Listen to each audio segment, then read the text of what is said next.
Eu creio que a gente está vivendo o final dos tempos, e eu creio que os sinais mostram isso, a história do mundo está mostrando isso para a gente hoje. E muitas vezes a gente, como cristãos, a gente ignora isso, apesar de nós sermos cristãos. E vale a pena dizer que a esperança do cristão não está nessa terra. Nós não pertencemos a esse mundo. Nós somos forasteiros aqui nesse mundo, nós somos peregrinos, nós não somos daqui. Então não adianta a gente querer fazer grandes estruturas, grandes reinos para nós, porque a Bíblia é bem clara. Eu estava procurando um texto que fala sobre isso, 2 Pedro 3, a partir do verso... Aliás, a partir do verso 2, a partir do verso 3, né? E isso é algo que é uma realidade nos nossos dias. E eu me lembro, eu fui criada num lar cristão, e eu me lembro da minha avó, dos meus avós, falando sobre a vinda de Jesus. E eu me lembro que isso era uma coisa que era falada na escola dominical, né? Na igreja que eu frequentava, algo muito forte isso. E quando se falava na vinda de Jesus, eu tremia dos pés à cabeça.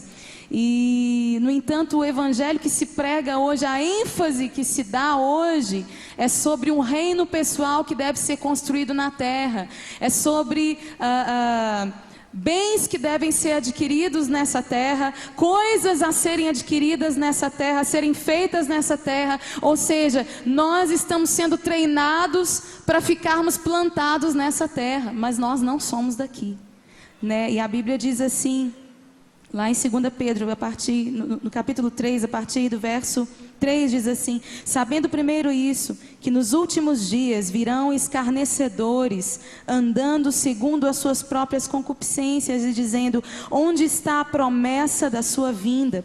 Porque desde que os pais dormiram, todas as coisas permanecem como desde o princípio da criação. Ou seja, né? Quantas vezes você já ouviu: eu ouço esse papo da vinda de Jesus desde os meus avós, desde muito tempo, e até hoje nada aconteceu, né?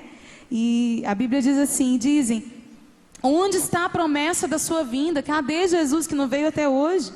Eles voluntariamente ignoram isso, que pela palavra de Deus, já desde a antiguidade existiram os céus e a terra, que foi tirada da água e do meio da água subsiste, pelas quais coisas pereceu o mundo de então, coberto com as águas do dilúvio. Mas os céus e a terra que agora existem, pela mesma palavra de Deus, se reservam como tesouro e se guardam para o fogo, até o dia do juízo e da perdição dos homens ímpios. Mas, amados, não ignoreis uma coisa, que um dia para o Senhor é como 1000 anos, e 1000 anos como um dia. O Senhor não retarda a sua promessa, ainda que alguns a tenham por tardia, mas é longânimo para conosco, não querendo que alguns se percam, senão que todos venham a arrepender-se. Na verdade, Jesus não voltou até hoje por causa da sua graça e da sua misericórdia, porque Ele quer que o homem venha ao arrependimento e ao conhecimento dEle. E o texto continua dizendo que o dia do Senhor virá como um ladrão de noite, no qual os céus passarão com grande estrondo, e os elementos ardendo se desfarão, e a terra e as obras que nela há se queimarão. Havendo, pois, de perecer todas essas coisas, que pessoas vos convencer em santo trato e piedade, aguardando e apressando-vos para a vinda do dia de Deus, em que os céus em fogo se desfarão e os elementos ardendo se desfarão. Ou seja, ele está dizendo: que tipo de pessoa nós precisamos ter? Se nós andamos segundo essa fé, se nós andamos crendo que um dia tudo isso vai passar, que um dia o mundo vai passar e que Jesus vai voltar tão certo como o ar que nós respiramos, se nós cremos nisso, que tipo de pessoas nós precisamos ser? É isso que ele está dizendo. Precisamos nos santificar e nos separar, estar prontos para esse dia, porque esse dia vai vir, gente, né? Esse dia vai vir, o dia em que nós vamos nos encontrar com Jesus, ele vai vir, seja pela morte, né? Por algo que aconteça conosco, que a gente morra, ou seja pela vinda de Jesus mesmo, né? Pelo dia em que Cristo Jesus vai voltar e a igreja vai ser arrebatada e nós seremos transformados e estaremos com Ele. de uma forma ou de outra, nós vamos estar diante dele. Então, sabendo dessa verdade, que tipo de pessoa que a gente precisa ser. É verdade. Você fala dessa vida, desse encontro com Jesus, a gente vai saber quem é Jesus. Mas eu te pergunto, Gustavo, você que eu entendi do assunto, nós vamos saber lá, por exemplo, quem foi José, quem foi Adão. Se eu encontrar Adão, vou dar um tapa na orelha dele lá em cima, né? A gente vai conhecer as pessoas lá, Abraão, Moisés, será que a gente vai ter esse privilégio de saber? Eu não sou tipo um... Se você pudesse conhecer alguém na Bíblia, velho, assim, tipo assim, não, cara, você acha que foi o cara, o que você queria conhecer, Sem ser Jesus, né? Não, Jesus já está garantido, sem ser Jesus, assim. Enoque. Por que Enoque? Porque ele foi um dos únicos que evaporou, né? Estava na terra, estava andando com Deus e... Eu quero entender isso aí, entendeu? Entendi.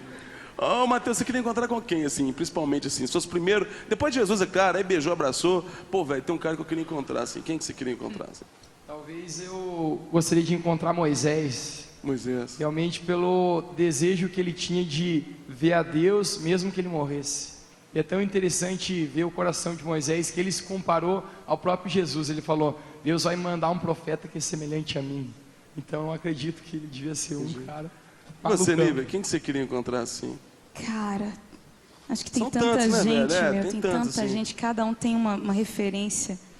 Talvez João Batista, cara. João Batista foi o cara que chegou à consciência que nós precisamos chegar, que ele cresça e que eu diminua. Foi o cara que perdeu a cabeça por amor a Jesus, por querer que Jesus crescesse, por não querer o seu ministério, mas por apontar para Jesus. Ô, velho, sabe quem eu queria conhecer de boa? Noé, velho. Eu acho que ele era o mais doido que tinha na Bíblia, Noé, velho. Doidão. Você imagina um cara construindo um navio, bicho, só 120 rachando. anos, cara. 120 anos Não. construindo um navio. Se tem um cara que eu quero conhecer, que eu vou falar assim, Noé, eu pago o pau pra você, doido. Tu é muito doido, velho. Você imagina Noé construindo os filhos dele lá, ninguém falou assim, ô Noé, você tá maluco, velho? Ó o sol rachando, bicho. Bicho, Noé era muito doido, velho. Assim, eu vou pagar pau pra ele. Eu falei, Noé, eu vou te falar uma coisa. Você é o cara. Eu vou andar só com você aqui dentro, que eu sei que você é o cara que conhece as bocadas do céu aqui das boas. Porque o cara foi muito doido. Bom,